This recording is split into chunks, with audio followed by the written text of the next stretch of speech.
6. November 28th, 1947.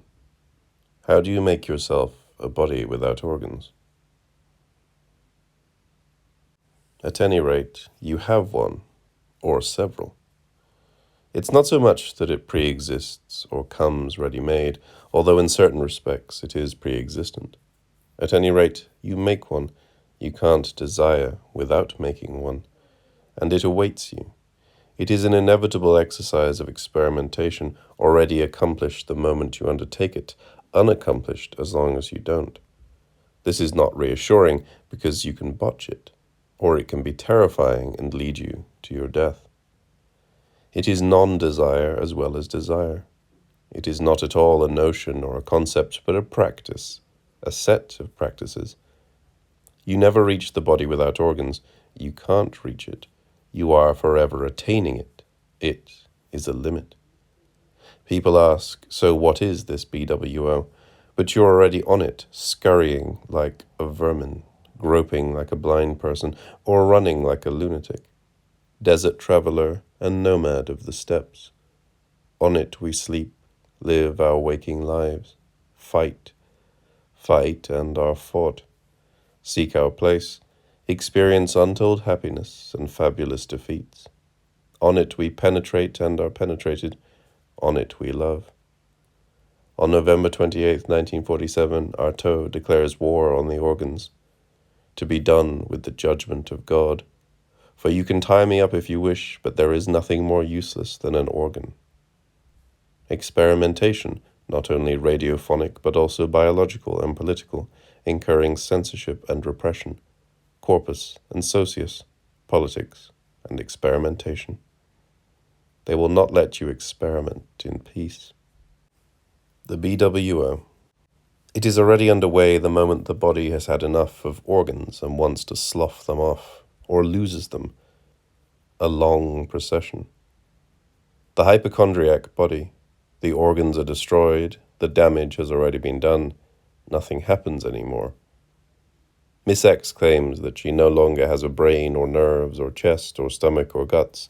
All she has left is the skin and bones of a disorganized body. These are her own words. The paranoid body.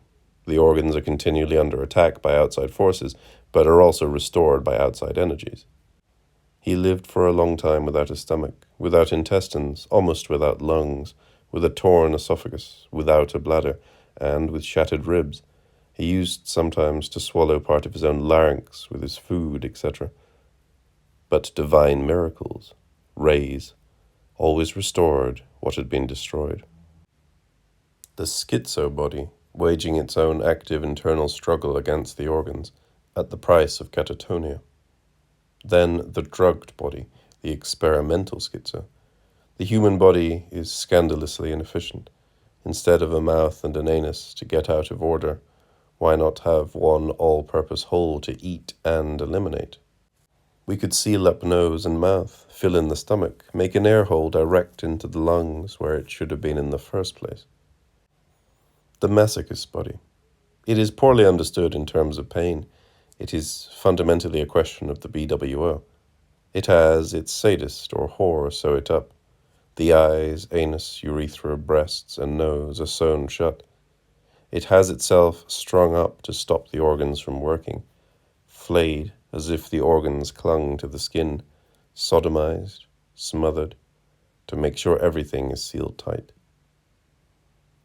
Why such a dreary parade of sucked dry, catatonicized, vitrified, sewn-up bodies, when the BWO is also full of gaiety, ecstasy, and dance?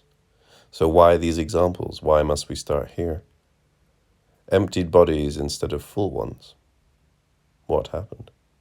Were you cautious enough? Not wisdom, caution, in doses. As a rule, imminent to experimentation, injections of caution. Many have been defeated in this battle. Is it really so sad and dangerous to be fed up with seeing with your eyes, breathing with your lungs, swallowing with your mouth, talking with your tongue, thinking with your brain, having an anus and larynx, head and legs? Why not walk on your head, sing with your sinuses, see through your skin, breathe with your belly? The simple thing, the entity, the full body, the stationary voyage, anorexia, cutaneous vision, yoga, Krishna, love, experimentation. Where psychoanalysis says, stop, find yourself again, we should say instead, let's go further still. We haven't found our BWO yet. We haven't sufficiently dismantled ourself. Substitute forgetting for anamnesis. Experimentation for interpretation. Find your body without organs. Find out how to make it. It's a question of life and death, youth and old age, sadness and joy. It is where everything is played out. Mistress, Juan, you may tie me down on the table, ropes drawn tight, for 10 to 15 minutes, time enough to prepare the instruments. 2. 100 lashes at least, a pause of several minutes. 3. You begin sewing. You sew up the hole in the glands. You sew the skin around the glands to the glands itself, preventing the top from tearing. You sew the scrotum to the skin of the thighs. You sew the breasts, securely attaching a button with 4 holes to each nipple. You may connect them with an elastic band with buttonholes. Now you go on to the second phase. 4. You can choose either to turn me over on the table so I am tied, lying on my stomach, but with my legs together, or to bind me to the posts with my wrists together and my legs also, and my whole body tightly bound. You whip my back, buttocks, thighs, 100 lashes at least. 6. You sew my buttocks together all the way up and down the crack of my ass, tightly with a doubled thread, each stitch knotted. If I am on the table, now tie me to the post. 7. You give me 50 thrashes on the buttocks. 8. If you wish to intensify the torture and carry out your threat from last time, stick the pins all the way into my buttocks as far as they go. 9. Then you may tie me to the chair. You give me 30 thrashes on the breasts and stick in the smaller pins. If you wish, you may heat them red hot beforehand, all or some. I should be tightly bound to the chair, hands behind my back so my chest sticks out. I haven't mentioned burns, only because I have a medical exam coming up in a while, and they take a long time to heal. This is not a fantasy, it is a program. There is an essential difference between psychoanalytic interpretation of the fantasy and the anti-psychiatric experimentation of the program.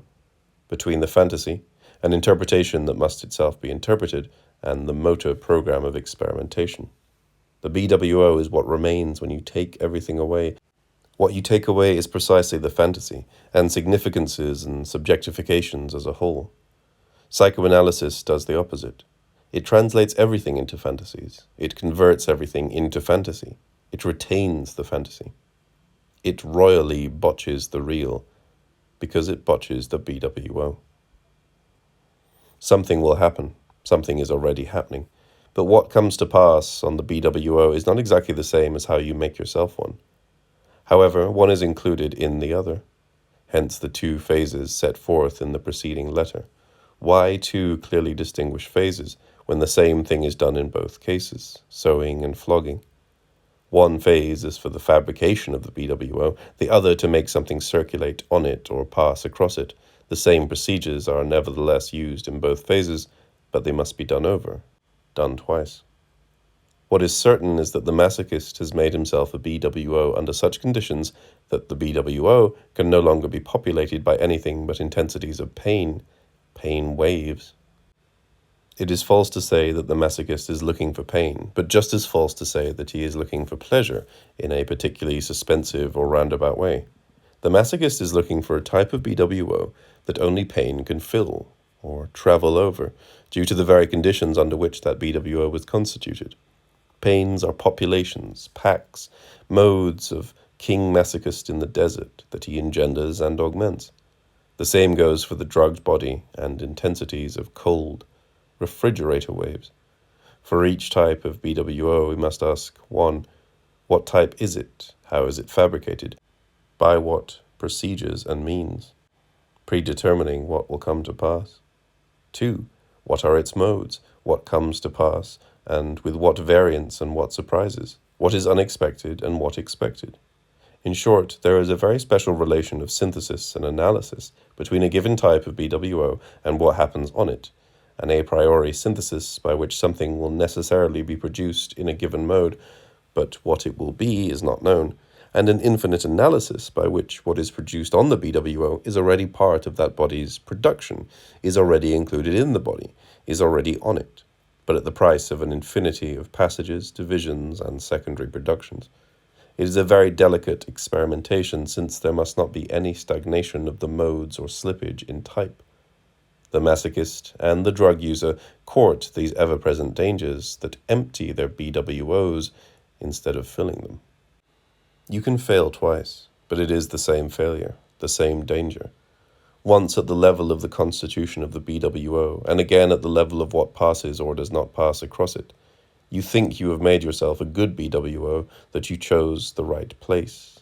Power, puissance, and collectivity. There is always a collectivity, even when you are alone. And then nothing passes, nothing circulates, or something prevents things from moving. A paranoid point, a point of blockage, an outburst of delirium. It comes across clearly in Speed by William Burroughs, Jr. Is it possible to locate this danger point? Should the block be expelled, or should one instead love, honor, and serve degeneracy wherever it surfaces? To block, to be blocked, is that not still an intensity? In each case, we must define what comes to pass and what does not pass, what causes passage and prevents it. As in the meat circuit, according to Lewin, something flows through channels whose sections are delimited by doors with gatekeepers, passes on. Door openers and trap closers, Malabar and Fiachabra. The body is now nothing more than a set of valves, locks, floodgates, bowls, or communicating vessels, each with a proper name, a peopling of the BWO, a metropolis that has to be managed with the whip. What peoples it? What passes across it? What does the blocking? A BWO is made in such a way that it can be occupied, populated only by intensities. Only intensities pass and circulate. Still, the BWO is not a scene, a place, or even a support upon which something comes to pass. It has nothing to do with fantasy. There is nothing to interpret. The BWO causes intensities to pass. It produces and distributes them in a spatium that is itself intensive, lacking extension. It is not space, nor is it in space. It is matter that occupies space to a given degree, to the degree corresponding to the intensities produced. It is non-stratified, unformed, intense matter, the matrix of intensity. Intensity equals zero. But there is nothing negative about that zero. There are no negative or opposite intensities. Matter equals energy. Production of the real as an intensive magnitude starting at zero. That is why we treat the BWO as the full egg before the extension of the organism and the organization of the organs, before the formation of the strata, as the intense egg defined by axes and vectors, gradients and thresholds, by dynamic tendencies involving energy transformation and kinematic movements involving group displacement, by migrations, all independent of accessory forms because the organs appear and function here only as pure intensities. The organ changes when it crosses a threshold, when it changes gradient. No organ is constant as regards either function or position. Sex organs sprout anywhere. Rectums open, defecate, and close.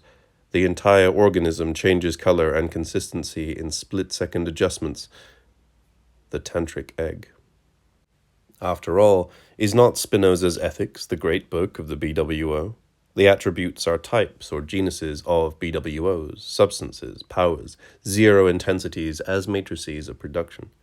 The modes are everything that comes to pass, waves and vibrations, migrations, thresholds and gradients, intensities produced in a given type of substance starting from a given matrix. The masochist body, as an attribute or genus of substance, with its production of intensities and pain modes based on its degree zero of being sewn up. The drugged body as a different attribute, with its production of specific intensities based on absolute cold, equals zero. Junkies always beef about the cold, as they call it, turning up their black coat collars and clutching their withered necks. Pure junk con. A junkie does not want to be warm. He wants to be cool, cooler, cold.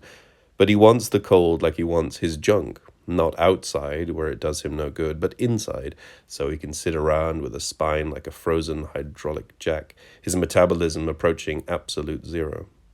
Burroughs, Naked Lunch, etc. The problem of whether there is a substance of all substances, a single substance for all attributes, becomes, is there a totality of all BWOs? If the BWO is already a limit, what must we say of the totality of all BWOs?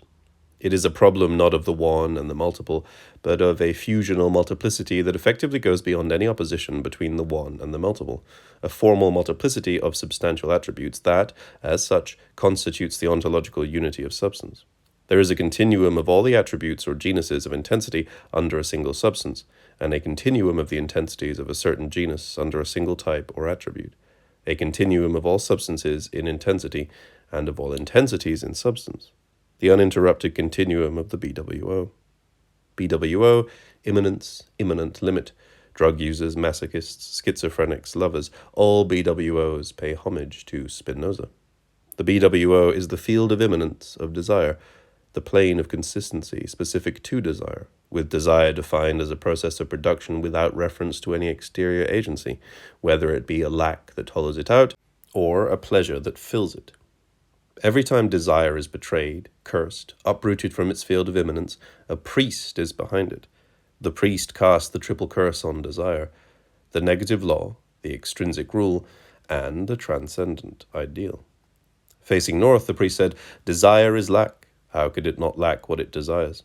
The priest carried out the first sacrifice, named castration, and all the men and women of the north lined up behind him, crying in cadence, "Lack, lack, it's the common law."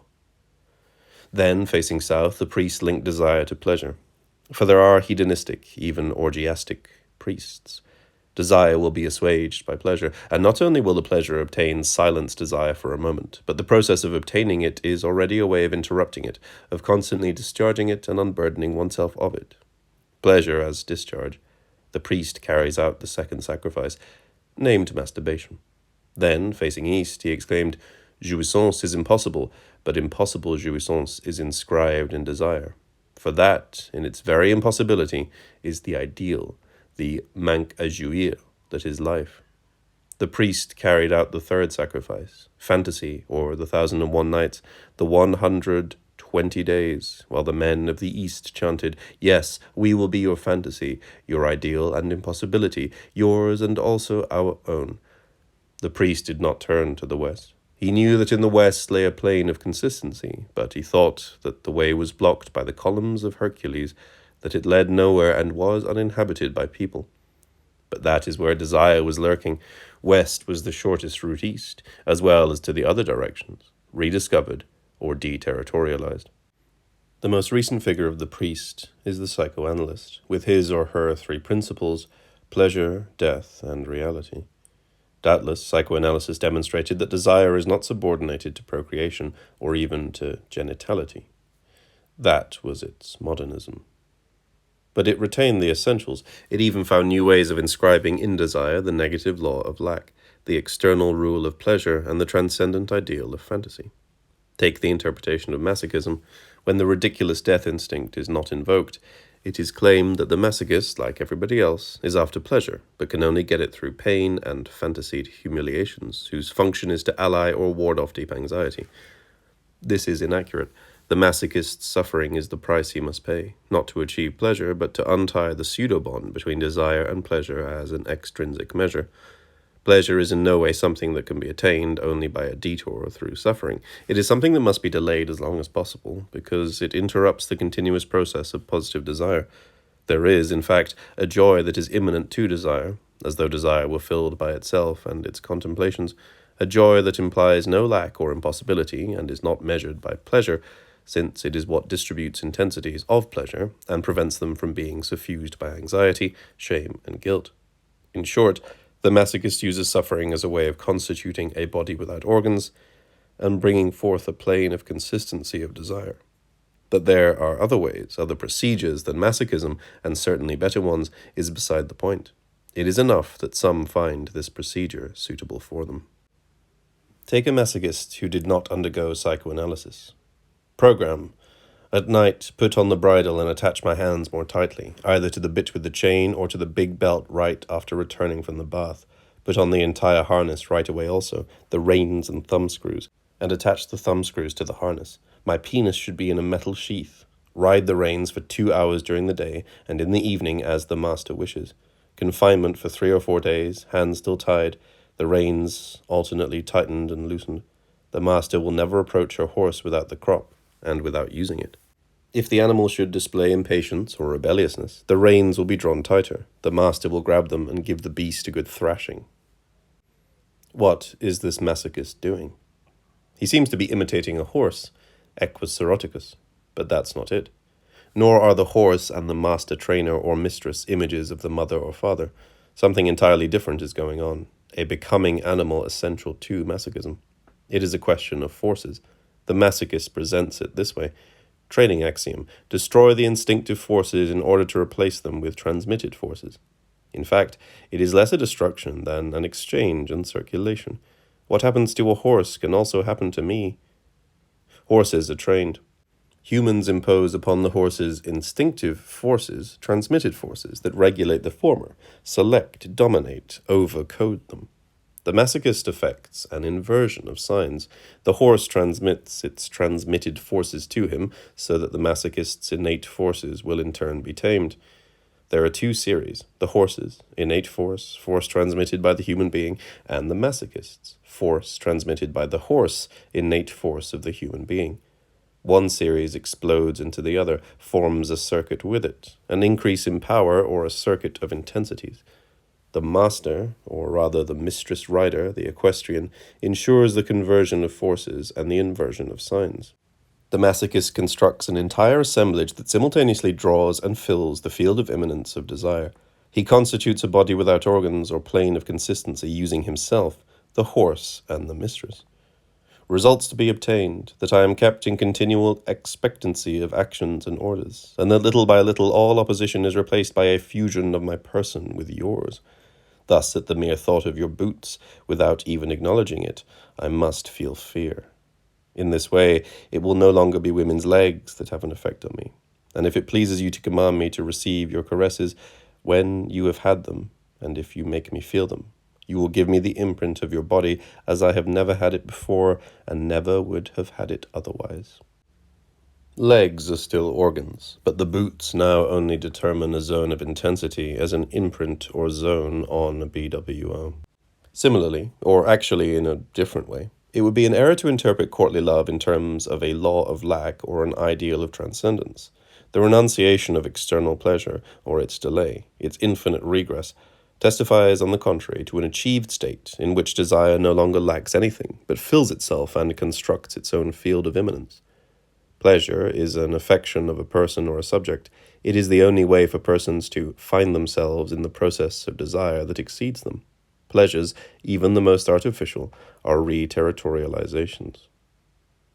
But the question is precisely whether it is necessary to find oneself. Courtly love does not love the self any more than it loves the whole universe in a celestial or religious way. It is a question of making a body without organs upon which intensities pass, self and other, not in the name of a higher level of generality or a broader extension, but by virtue of singularities that can no longer be said to be personal and intensities that can no longer be said to be extensive. The field of immanence is not internal to the self, but neither does it come from an external self or a non-self. Rather, it is like the absolute outside, that knows no selves, because interior and exterior are equally a part of the immanence in which they are fused. Joy in courtly love, the exchange of hearts, the test or assay. Everything is allowed as long as it is not external to desire, or transcendent to its plane, or else internal to persons. The slightest caress may be as strong as an orgasm. Orgasm is a mere fact, a rather deplorable one, in relation to desire, in pursuit of its principle. Everything is allowed. All that counts is for pleasure to be the flow of desire itself, immanence, instead of a measure that interrupts it or delivers it to the three phantoms, namely, internal lack, higher transcendence, and apparent exteriority. If pleasure is not the norm of desire, it is not by virtue of a lack that is impossible to fill, but, on the contrary, by virtue of its positivity. In other words, the plane of consistency it draws in the course of its process. A great Japanese compilation of Chinese Taoist treatises was made in AD 982-4. We see in it the formation of a circuit of intensities between female and male energy, with the woman playing the role of the innate or instinctive force, yin, stolen by or transmitted to the man in such a way that the transmitted force of the man, yang, in turn becomes innate, all the more innate, an augmentation of powers. The condition for this circulation and multiplication is that the man not ejaculate. It is not a question of experiencing desire as an internal lack, nor of delaying pleasure in order to produce a kind of externalizable surplus value, but instead of constituting an intensive body without organs, Tao, a field of immanence in which desire lacks nothing and therefore cannot be linked to any external or transcendent criterion. It is true that the whole circuit can be channeled toward procreative ends, ejaculation when the energies are right. That is how Confucianism understood it. But this is true only for one side of the assemblage of desire, the side facing the strata, organisms, state, family. It is not true for the other side, the Tao side of de-stratification that draws a plane of consistency proper to desire. Is the Tao masochistic? Is courtly love Taoist? These questions are largely meaningless. The field of immanence or plane of consistency must be constructed. This can take place in very different social formations, through very different assemblages, perverse, artistic, scientific, mystical, political, with different types of bodies without organs. It is constructed piece by piece, and the places, conditions, and techniques are irreducible to one another. The question, rather, is whether the pieces can fit together, and at what price. Inevitably, there will be monstrous crossbreeds. The plane of consistency would be the totality of all BWOs, a pure multiplicity of immanence, one piece of which may be Chinese, another American, another medieval, another petty perverse, but all in a movement of generalized deterritorialization in which each person takes and makes what she or he can. According to tastes, she or he will have succeeded in abstracting from a self, moi. According to a politics or strategy successfully abstracted from a given formation, according to a given procedure abstracted from its origin. We distinguish between 1. BWOs, which are different types, genuses, or substantial attributes. For example, the cold of the drugged BWO, the pain of the masochist BWO. Each has its degree 0 as its principle of production, remissio. 2. What happens on each type of BWO, in other words, the modes, the intensities that are produced, the waves that pass, latitudo. 3. The potential totality of all BWOs, the plane of consistency, omnitudo, sometimes called the BWO. There are a number of questions, not only how to make oneself a BWO and how to produce the corresponding intensities without which it would remain empty, not exactly the same question, but also how to reach the plane of consistency, how to sew up, cool down, and tie together all the BWOs. If this is possible to do, it is only by conjugating the intensities produced on each BWO by producing a continuum of all intensive continuities. Are not assemblages necessary to fabricate each BWO? Is not a great abstract machine necessary to construct the plane of consistency? Gregory Bateson uses the term plateau for continuous regions of intensity constituted in such a way that they do not allow themselves to be interrupted by any external termination, any more than they allow themselves to build toward a climax. Examples are certain sexual or aggressive processes in Balinese culture. A plateau is a piece of immanence. Every BWO is made up of plateaus. Every BWO is itself a plateau in communication with other plateaus on the plane of consistency. The BWO is a component of passage. A rereading of Elagabalus and Le Terra Humana. The Elagabalus is Spinoza, and Spinoza is Elagabalus revived. And the Terra Humaras are experimentation, peyote. Spinoza, Elagabalus, and experimentation have the same formula. Anarchy and unity are one and the same thing, not the unity of the one, but a much stranger unity that applies only to the multiple. These two books by Artaud express the multiplicity of fusion, fusionability as infinite zero, the plane of consistency, matter where no gods go, principles as forces, essences, substances, elements, remissions, productions, manners of being or modalities as produced intensities, vibrations, breaths. numbers. Finally, the difficulty of reaching this world of crowned anarchy, if you go no farther than the organs, the liver that turns the skin yellow, the brain racked by syphilis, the intestines that expel filth, and if you stay locked into the organism or into a stratum that blocks the flows and anchors us in this, our world. We come to the gradual realization that the BWO is not at all the opposite of the organs. The organs are not its enemies. The enemy is the organism. The BWO is opposed not to the organs, but to that organization of the organs called the organism. It is true that Artaud wages a struggle against the organs, but at the same time, what he is going after, what he has it in for, is the organism. The body is the body, alone it stands, and in no need of organs. Organism it never is. Organisms are the enemies of the body. The BWO is not opposed to the organs. Rather, the BWO and its true organs, which must be composed and positioned, are opposed to the organism, the organic organization of the organs. The judgment of God, the system of the judgment of God, the theological system, is precisely the operation of he who makes an organization of organs called the organism, because he cannot bear the BWO, because he pursues it and rips it apart, so he can be first and have the organism be first. The organism is already that, the judgment of God, from which medical doctors benefit and on which they base their power. The organism is not at all the body, the BWO. Rather, it is a stratum on the BWO, in other words, a phenomenon of accumulation, coagulation, and sedimentation that, in order to extract useful labor from the BWO, imposes upon it forms, functions, bonds, dominant and hierarchized organizations, organized transcendences. The strata are bonds, pincers. Tie me up, if you wish. We are continually stratified. But who is this we that is not me? For the subject no less than the organism belongs to and depends on a stratum. Now we have the answer. The BWO is that glacial reality where the alluvions, sedimentations, coagulations, foldings and recoilings that compose an organism, and also a signification and a subject, occur. For the judgment of God weighs upon and is exercised against the BWO. It is the BWO that undergoes it. It is in the BWO that the organs enter into the relations of composition called the organism.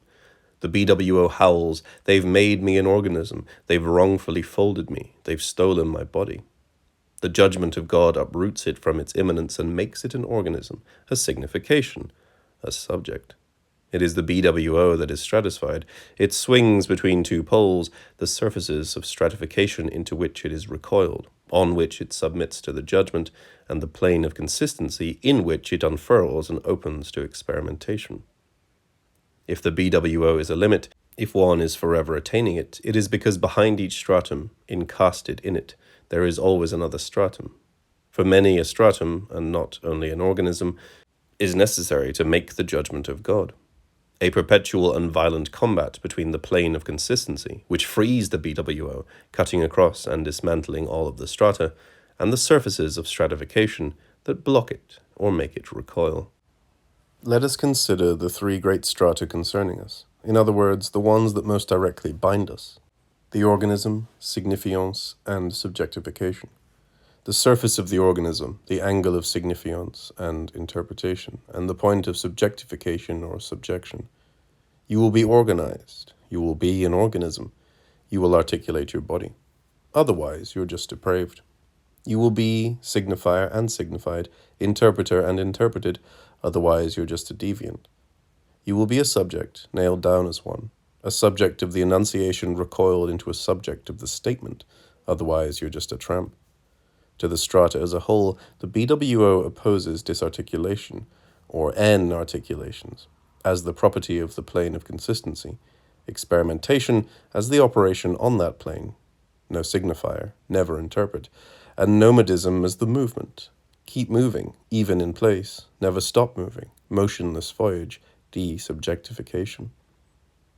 What does it mean to disarticulate, to cease to be an organism? How can we convey how easy it is, and the extent to which we do it every day, and how necessary caution is, the art of dosages, since overdose is a danger? You don't do it with a sledgehammer. You use a very fine file. You invent self-destructions that have nothing to do with the death drive. Dismantling the organism has never meant killing yourself, but rather opening the body to connections that presuppose an entire assemblage, circuits, conjunctions, levels and thresholds, passages and distributions of intensity, and territories and deterritorializations measured with the craft of a surveyor. Actually, dismantling the organism is no more difficult than dismantling the other two strata, signifiance and subjectification. Signifiance clings to the soul just as the organism clings to the body, and it is not easy to get rid of either. And how can we unhook ourselves from the points of subjectification that secure us, nail us down to a dominant reality?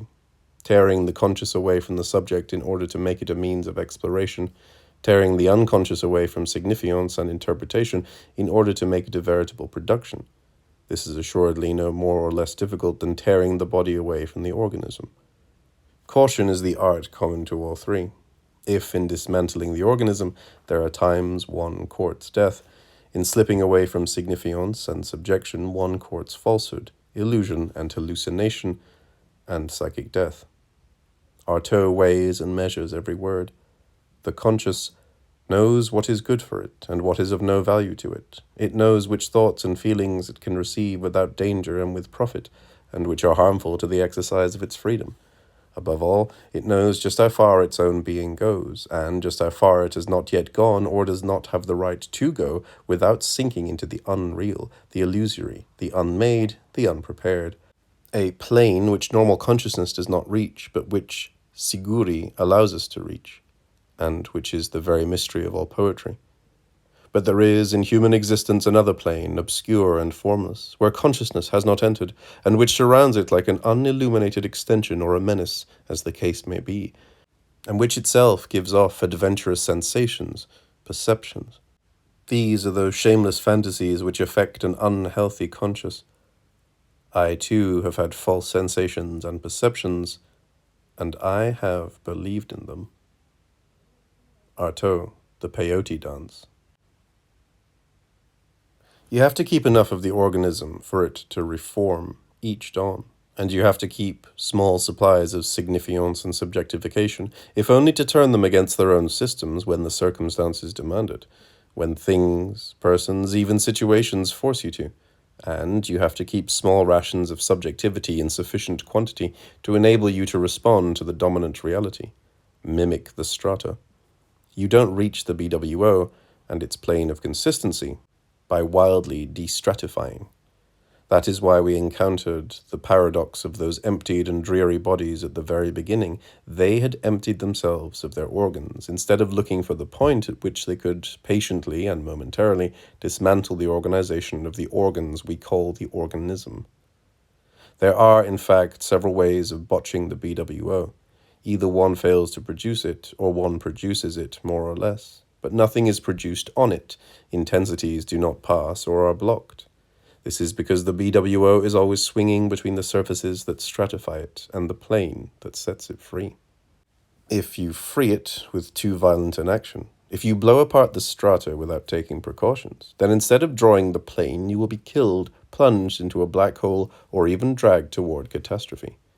Staying stratified, organized, signified, subjected, is not the worst that can happen. The worst that can happen is if you throw the strata into demented or suicidal collapse, which brings them back down on us, heavier than ever. This is how it should be done. Lodge yourself on a stratum. Experiment with the opportunities it offers. Find an advantageous place on it. Find potential movements of deterritorialization, possible lines of flight. Experience them. Produce flow conjunctions here and there. Try out continuums of intensities, segment by segment. Have a small plot of new land at all times. It is through a meticulous relation with the strata that one succeeds in freeing lines of flight, causing conjugated flows to pass and escape, and bringing forth continuous intensities for a BWO. Connect, conjugate, continue. A whole diagram as opposed to still signifying and subjective programs. We are in a social formation. First, see how it is stratified for us, and in us, and at the place where we are. Then descend from the strata to the deeper assemblage within which we are held. gently tip the assemblage, making it pass over to the side of the plane of consistency. It is only there that the BWO reveals itself for what it is: connection of desires, conjunction of flows, continuum of intensities. You have constructed your own little machine, ready when needed to be plugged into other collective machines. Castaneda describes a long process of experimentation. It makes little difference whether it is with peyote or other things. Let us recall for the moment how the Indian forces him first to find a place, already a difficult operation, then to find allies, and then gradually to give up interpretation, to construct flow by flow and segment by segment lines of experimentation, becoming animal, becoming molecular, etc. For the BWO is all of that. Necessarily a place, necessarily a plane, necessarily a collectivity. Assembling elements, things, plants, animals, tools, people, powers, and fragments of all of these. For it is not my body without organs. Instead, the me, moi, is on it, or what remains of me, unalterable and changing in form, crossing thresholds. In the course of Castaneda's books, the reader may begin to doubt the existence of the Indian Don Juan and many other things besides. But that has no importance. So much the better if the books are a syncretism rather than an ethnographical study, and the protocol of an experiment rather than an account of an initiation. The fourth book, Tales of Power, is about the living distinction between the tonal and the nagual. The tonal seems to cover many disparate things. It is the organism, and also all that is organized and organizing. But it is also signifiance, and all that is signifying or signified, all that is susceptible to interpretation, explanation, all that is memorizable in the form of something recalling something else. Finally, it is the self, moi, the subject, the historical, social, or individual person, and the corresponding feelings. In short, the tonal is everything, including God, the judgment of God, since it makes up the rules by which it apprehends the world, so, in a manner of speaking, it creates the world. Yet the tonal is only an island, for the nagual is also everything. And it is the same everything, but under such conditions that the body without organs has replaced the organism, and experimentation has replaced all interpretation, for which it no longer has any use. Flows of intensity, their fluids, their fibers, their continuums and conjunctions of affects, the wind, fine segmentation, micro-perceptions, have replaced the world of the subject. Becomings, becomings animal, becomings molecular, have replaced history, individual or general. In fact, the tonal is not as disparate as it seems. It includes all of the strata and everything that can be ascribed to the strata, the organization of the organism, the interpretations and explanations of the signifiable, the movements of subjectification. The nagual, on the contrary, dismantles the strata. It is no longer an organism that functions, but a BWO that is constructed. No longer are there acts to explain, dreams or fantasies to interpret, childhood memories to recall, words to make signify. Instead, there are colors and sounds, becomings and intensities, and when you become dog, don't ask if the dog you are playing with is a dream or a reality, if it is your goddamn mother or something else entirely. There is no longer a self that feels, acts, and recalls. There is a glowing fog, a dark yellow mist that has affects and experiences, movements, speeds. The important thing is not to dismantle the tonal by destroying it all of a sudden. You have to diminish it, shrink it, clean it, and that only at certain moments. You have to keep it in order to survive, to ward off the assault of the nagual. For a nagual that erupts, that destroys the tonal, a body without organs that shatters all the strata, turns immediately into a body of nothingness, pure self-destruction whose only outcome is death. The tonal must be protected at any cost. We still have not answered the question of why there are so many dangers and so many necessary precautions. It is not enough to set up an abstract opposition between the strata and the BWO, for the BWO already exists in the strata as well as on the de-stratified plane of consistency, but in a totally different manner. Take the organism as a stratum. There is indeed a BWO that opposes the organization of the organs we call the organism, But there is also a BWO of the organism that belongs to that stratum. Cancerous tissue. Each instant, each second, a cell becomes cancerous, mad, proliferates and loses its configuration, takes over everything. The organism must resubmit it to its rule or re-stratify it, not only for its own survival, but also to make possible an escape from the organism, the fabrication of the other BWO on the plane of consistency. Take the stratum of signifiance. Once again, there is a cancerous tissue, this time of signifiance, a burgeoning body of the despot that blocks any circulation of signs, as well as preventing the birth of the a-signifying sign on the other BWO. Or take a stifling body of subjectification, which makes a freeing all the more unlikely by forbidding any remaining distinction between subjects. Even if we consider given social formations or a given stratic apparatus within a formation, we must say that every one of them has a BWO ready to gnaw, proliferate, cover, and invade the entire social field, entering into relations of violence and rivalry, as well as alliance and complicity. A BWO of money, inflation, but also a BWO of the state, army, factory, city, party, etc.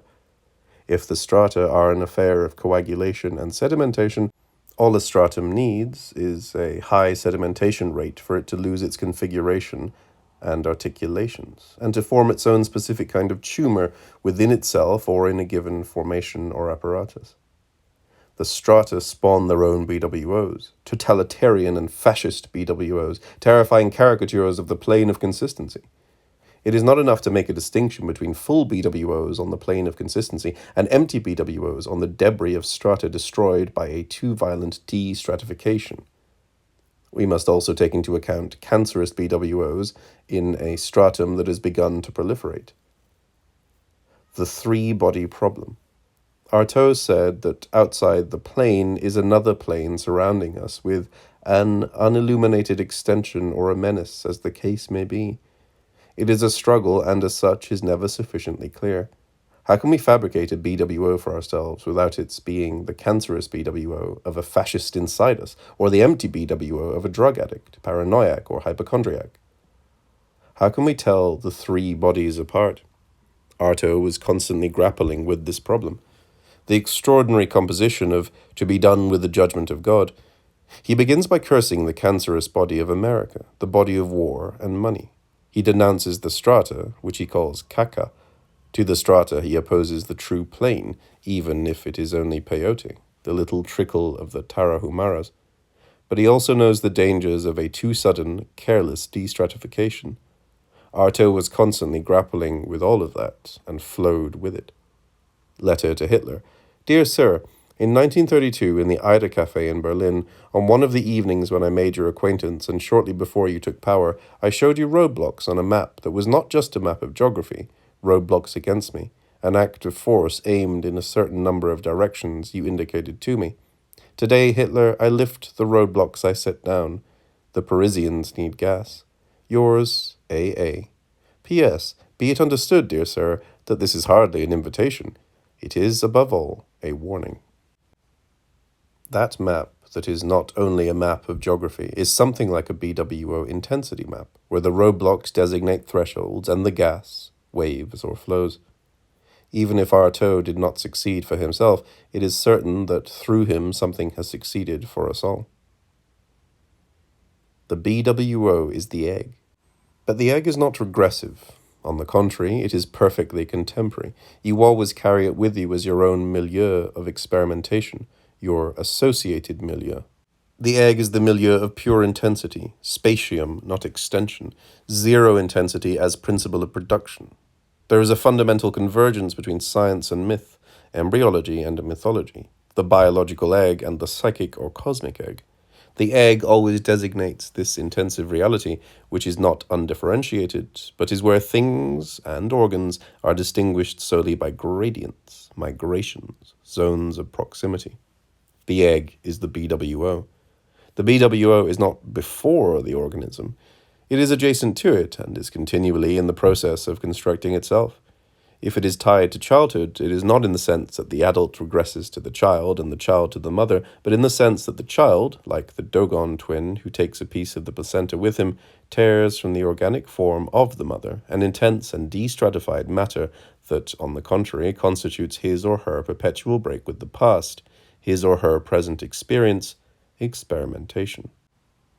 The BWO is a childhood block, a becoming, the opposite of a childhood memory. It is not the child before the adult, or the mother before the child. It is the strict contemporaneousness of the adult and the child, their map of comparative densities and intensities, and all of the variations on that map. The BWO is precisely this intense germen, where there are not and cannot be either parents or children, organic representation. This is what Freud failed to understand about Weissmann, the child as the germinal contemporary of its parents. Thus, the BWO is never yours or mine. It is always a body. It is no more projective than it is regressive. It is an involution, but always a contemporary creative involution. The organs distribute themselves on the BWO, but they distribute themselves independently of the form of the organism. Forms become contingent. Organs are no longer anything more than intensities that are produced, flows, thresholds, and gradients. A stomach, an eye, a mouth. The indefinite article does not lack anything. It is not indeterminate or undifferentiated, but expresses the pure determination of intensity, intensive difference. The indefinite article is the conductor of desire. It is not at all a question of a fragmented, splintered body, of organs without the body, OWB. The BWO is exactly the opposite. There are not organs in the sense of fragments in relation to a lost unity, nor is there a return to the undifferentiated in relation to a differentiable totality. There is a distribution of intensive principles of organs, with their positive indefinite articles, within a collectivity or multiplicity, inside an assemblage, and according to machinic connections operating on a BWO. Logos, spermatikos. The error of psychoanalysis was to understand BWO phenomena as regressions, projections, fantasies, in terms of an image of the body. As a result, it only grasps the flip side of the BWO and immediately substitutes family photos, childhood memories, and part objects for a worldwide intensity map. It understands nothing about the egg, nor about indefinite articles, nor about the contemporaneousness of a continually self-constructing milieu. The BWO is desire. It is that which one desires and by which one desires, and not only because it is the plane of consistency or the field of immanence of desire. Even when it falls into the void of too sudden de-stratification or into the proliferation of a cancerous stratum, it is still desire. Desire stretches that far, desiring one's own annihilation or desiring the power to annihilate. Money, army, police, and state desire, fascist desire. Even fascism is desire. There is desire whenever there is the constitution of a BWO under one relation or another. It is a problem not of ideology, but of pure matter, a phenomenon of physical, biological, psychic, social, or cosmic matter. That is why the material problem confronting schizoanalysis is knowing whether we have it within our means to make the selection, to distinguish the BWO from its doubles, empty, vitreous bodies, cancerous bodies, totalitarian and fascist. The test of desire, not denouncing false desires, but distinguishing within desire between that which pertains to stratic proliferation or else too violent de-stratification, and that which pertains to the construction of the plane of consistency. Keep an eye out for all that is fascist, even inside us, and also for the suicidal and the demented. The plane of consistency is not simply that which is constituted by the sum of all BWOs. There are things it rejects. The BWO chooses as a function of the abstract machine that draws it. Even within a BWO, the masochist body, the drug body, etc., we must distinguish what can be composed on the plane and what cannot. There is a fascist use of drugs or a suicidal use, but is there also a possible use that would be in conformity with the plane of consistency? Even paranoia, is there a possibility of using it that way in part? When we ask the question of the totality of all BWOs, considered as substantial attributes of a single substance, it should have been understood, strictly speaking, to apply only to the plane. The plane is the totality of the full BWOs that have been selected. There is no positive totality, including the cancerous or empty bodies. What is the nature of this totality? Is it solely logical? Or must we say that each BWO, from a basis in its own genus, produces effects identical or analogous to the effects other BWOs produce from a basis in their genera? Could what the drug user or masochist obtains also be obtained in a different fashion in the conditions of the plane, so it would even be possible to use drugs without using drugs, to get soused on pure water, as in Henry Miller's experimentations? Or is it a question of a real passage of substances, an intensive continuum of all the BWOs? Doubtless, anything is possible. All we are saying is that the identity of effects, the continuity of genera, the totality of all BWOs, can be obtained on the plane of consistency only by means of an abstract machine capable of covering and even creating it, by assemblages capable of plugging into desire, of effectively taking charge of desires, of assuring their continuous connections and transversal tie-ins. Otherwise, the BWOs of the plane will remain separated by genus, marginalized, reduced to means of bordering, while on the other plane, the emptied or cancerous doubles will triumph.